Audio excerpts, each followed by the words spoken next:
Hello, everyone, and welcome to episode 8 of my podcast, Book and Story World with author Priya Gurwal. Stories can be shared in many forms, from books to film to TV shows.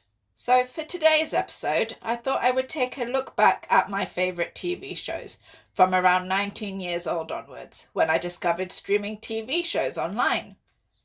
In my first year of university, during the Easter holiday, my sister brought home Heroes Season 1 on DVD. The show was about normal people finding out that they have superpowers. I was so disappointed when I couldn't watch Season 2 of Heroes in 2009 that my sister told me what streaming TV shows was online. I simply had to enter the TV show name into the Google spacebar with the words "watch online." Upon returning to university halls after the holiday to revise for exam time, I watched the rest of the Heroes seasons online and loved it. From that point onward, streaming TV shows online became half of my university life. Once I had finished Heroes, I came across a Facebook post of someone's mentioning Gossip Girl, so I thought I would give it a go. I ended up being captivated for the first 2 seasons that were released at the time and found the life of the Upper East Side thrilling. Gossip Girl is set in a New York private school. An anonymous person has started a website where they post gossip, sometimes with photos, about the students of the private school called Constance. The students are the ones who post into the mysterious site, and the secret person known as Gossip Girl posts the rumours on gossip onto the site. It seems to have become a key part of the students' lives. Watching the characters' development, sometimes from less nice to nicer, or from nice to horrible, is extremely interesting. Egos rise as characters aim to be queen of the school. One of the most enthralling parts of the show is the epic love story between Chuck and Blair, 2 students of Constance. The will they or won't they scenario is a great ride to watch. The series continues on to more scandals, debacles, and fake deaths, and in the final ever episode we find out who Gossip Girl is, and it is interesting to look back on the show and view it from the perspective of knowing who Gossip Girl was the whole time. My next adventure, after finishing the first 2 seasons of Gossip Girl with first year university summer holidays beginning and being at a loss about what to do without Gossip Girl, was the show One Tree Hill, which began in 2003. My older sister, again to the rescue, recommended streaming One Tree Hill as a suggestion. The truth is, during the pilot episode I was bored. I gave it a chance as advised, and by the 2nd and 3rd episodes I began to fall in love with it. It fast became a favourite, and I ended up loving it even more than Gossip Girl. I watched 2 episodes of One Tree Hill a day during my 2009 university summer holiday. One Tree Hill is set in a regular American high school and centres on the character of Lucas, who joins the basketball team. Lucas's half-brother Nathan, who there is tension with, is already on the basketball team.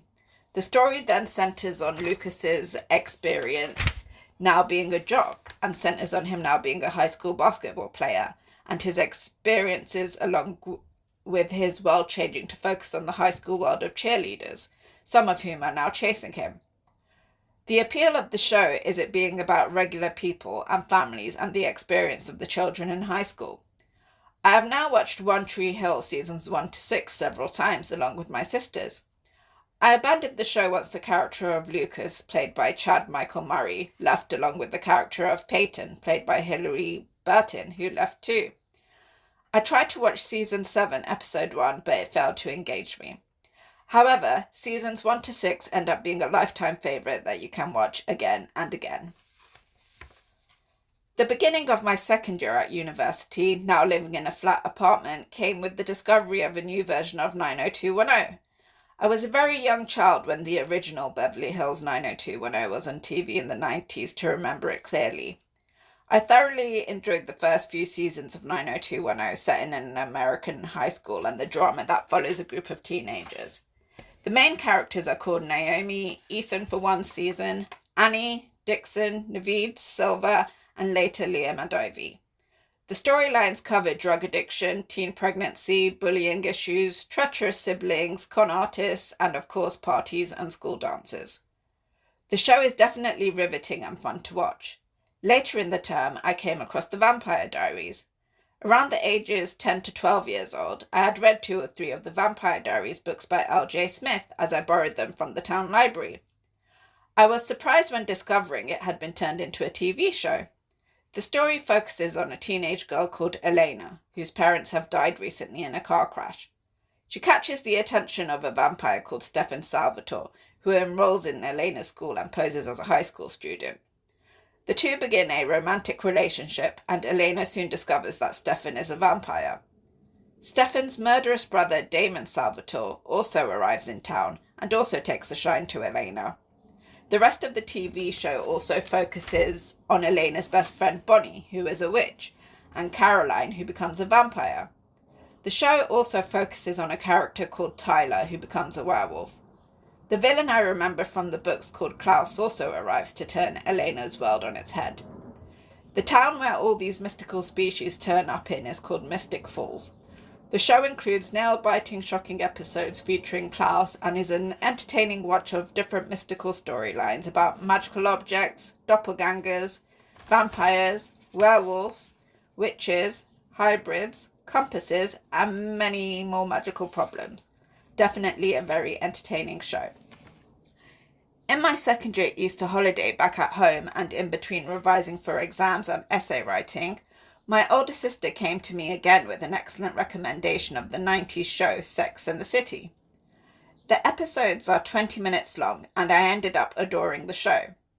Back in my second year at my university flat for exams, I delighted in watching Sex and the City during lunch and revision breaks. The show follows the main character called Carrie Bradshaw, a newspaper column writer, and her path to find love. The show also follows her 3 friends called Samantha, Charlotte, and Miranda, and their quest to also find love in the city of New York. The show is light and uplifting, the characters lovable, and the ongoing relationship between Carrie and Mr. Big turns the show and their love story into a definite classic. Sex and the City is an excellent show, and the hilarious episodes at other points in the show can be watched and loved again and again. The show is another all-time favourite. The next show which turned TV show streaming into the major leagues for myself was Sam Raimi's Spartacus, Blood and Sand. I had come across the advert on TV for the show and saw it was about Roman gladiators. Again, my sister reminded me to give it a go. Season 1 and the prequel season Gods of the Arena are the greatest seasons of a TV show in TV history. Their character Spartacus is a Thracian who gets on the wrong side of a Roman army commander called Glaber. Glaber gets his revenge by selling Spartacus and his wife into slavery, separate from one another. Spartacus finds himself training to be a gladiator as he is brought by a trader and trainer of gladiators, a Lenista called Batiatus. Spartacus gets a haircut, and the show turns incredible after episode 3 and the gore of the pits. Lucretia, the wife of Batiatus, takes a disliking to Spartacus, and it seems that this is a result of jealousy over his appearance. The show then takes unexpected twists and turns, and the treachery of Batiatus is shocking and is superbly acted. Spartacus ends up being a winner in the arena and has a rival called Crixus on the show who is competitive with Spartacus. The storylines in the show are amazing. It is full of treacherous characters, lies, and deceit. The finale of season 1 is unforgettable. Unfortunately and sadly, Andy Whitfield, the actor playing Spartacus, fell ill and passed away, so he couldn't continue playing Spartacus in the other seasons. Sam Raimi still did an excellent job with Spartacus Season 3, War of the Damned, and the final ever episode had me still thinking about it when I went to bed that night, the emotional ending still staying with me. Spartacus is a brilliant show to be remembered for all of time. On to my third year at university and streaming shows. Before starting my third year at university, a couple of friends mentioned the show Jersey Shore. I began streaming the show online in my third year flat apartment. Jersey Shore is a reality TV show about a bunch of 20-somethings living in a house together and going to clubs together in the evenings. The show was addictive, excellent entertainment, and a lot of fun to watch.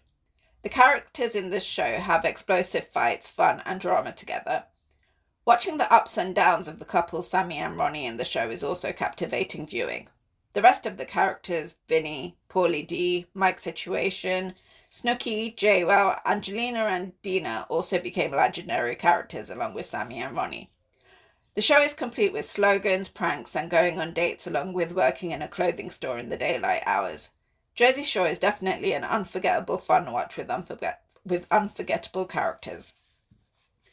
Onto the UK side of things, I discovered a show called Misfits, which was also addictive entertainment for the first few seasons. The show is about a bunch of young offenders doing community service who get struck by lightning and discover after that they have powers. The show is hilarious with the character of Nathan and also dark with murders taking place. The relationship which develops between Simon and Alicia is also an emotional, great-to-watch roller coaster. The episodes are extremely unique and imaginative. For the seasons I watched, Misfits is exciting, compelling, and also an addictive watch. The next show which took TV shows into the big leagues for me was Nip Tuck, also recommended by a friend. I remembered seeing the odd advertisement in the past for Nip Tuck, but didn't expect something about surgeons to be so compelling. Nip Tuck is about two friends who run a plastic surgery business together. The first ever episode ends up being very unexpectedly dark. The rest of the show is also extremely unique, with elements of humour, hilarity at times, and even fear. Season 2 of the show introduces a terrifying antagonist in a mask who is striking the area with fear by carving faces while stating beauty is a curse in this world. The Carver storyline is then the main focus of Season 3, which is definitely an unforgettable dark watch. The character of Christian Troy, played by Julian McMahon, becomes legendary, along with his friendship with the character Sean McNamara, played by Dylan Walsh. Nip Tuck is definitely a 10 out of 10 big impact show, which is also unforgettable. Towards the end of my third and final year at university, during exam time, I was reminded by a friend, after seeing an advert for it, to watch a new show called Game of Thrones. Game of Thrones fast became a big league show for myself.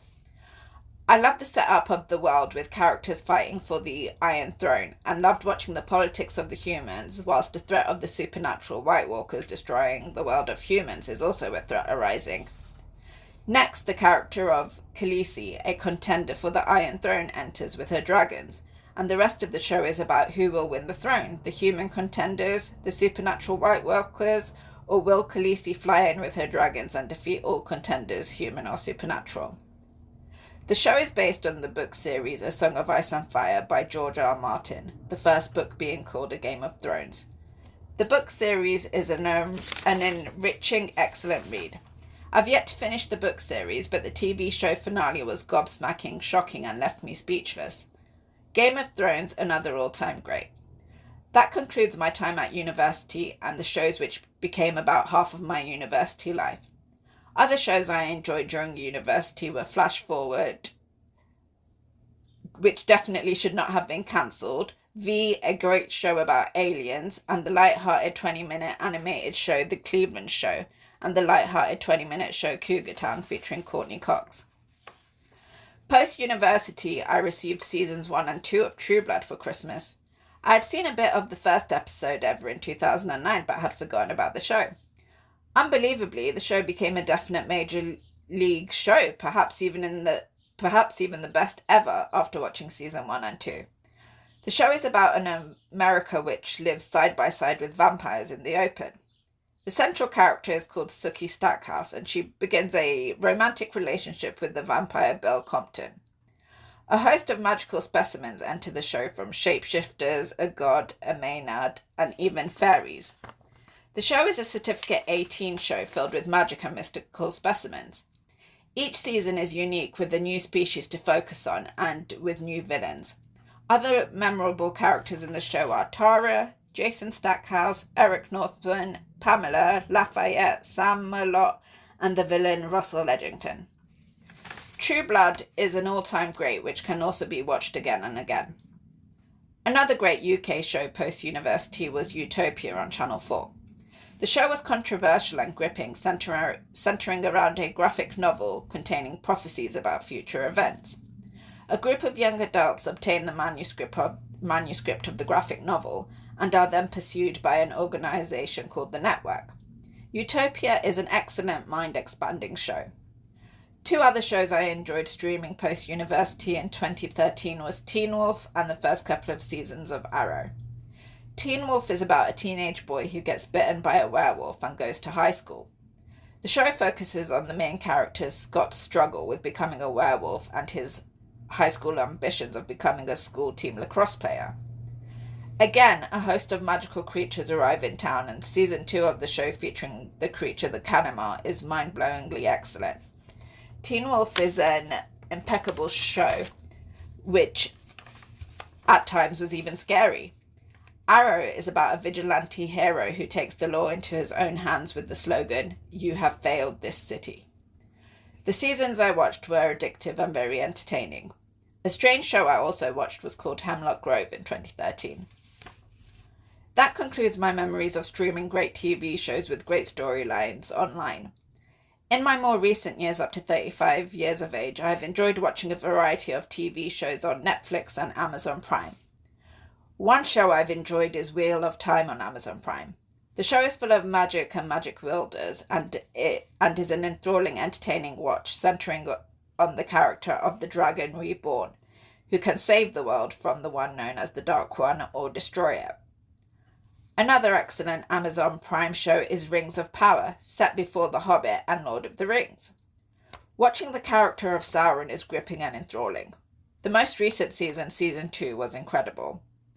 The Witcher along with Flash Gordon are two other great shows to watch. One of my more recent favourites is Cobra Kai, set 34 years after the events of the first Karate Kid film. Ralph Macchio returns to play Daniel LaRusso, and William Zabka returns to play Johnny Lawrence. The opening scene to the show had me in a fit of giggles, as I assumed Johnny's character still had a grudge about losing the karate match to LaRusso 34 years ago. The show then centres around the two rivals who both begin their own karate dojos and train youngsters to fight in karate tournaments. The show is fun, entertaining, sometimes hilarious, and is altogether a great watch. An animated show I have enjoyed more recently is called Invincible, about a teenage boy who becomes a superhero. The finale of season 1 is truly shocking. Invincible is a great animated series. On to the present, I am currently watching the riveting serial killer drama called The Fall on Amazon Prime, which is very dark and shocking, and I am also on the last season of the show called You on Netflix, which is also an engaging serial killer drama thriller. You see the return of the character Dan Humphrey from Gossip Girl, played by Penn Badgley. Jamie Dornan, who plays serial killer Paul Spector in The Fall, along with Penn Badgley playing the serial killer Joe in You, are both extremely convincing as serial killers, both playing the role of serial killers superbly. I am on tenterhooks with both shows and cannot wait to see how they both end. So that is a look back on storytelling via TV shows and all my favourite shows I've watched since turning 19. That concludes episode 8 of my podcast, Book and Story World with author Priya Gurwal. Until next time, best wishes to all and take care everyone. Have a great week. Bye.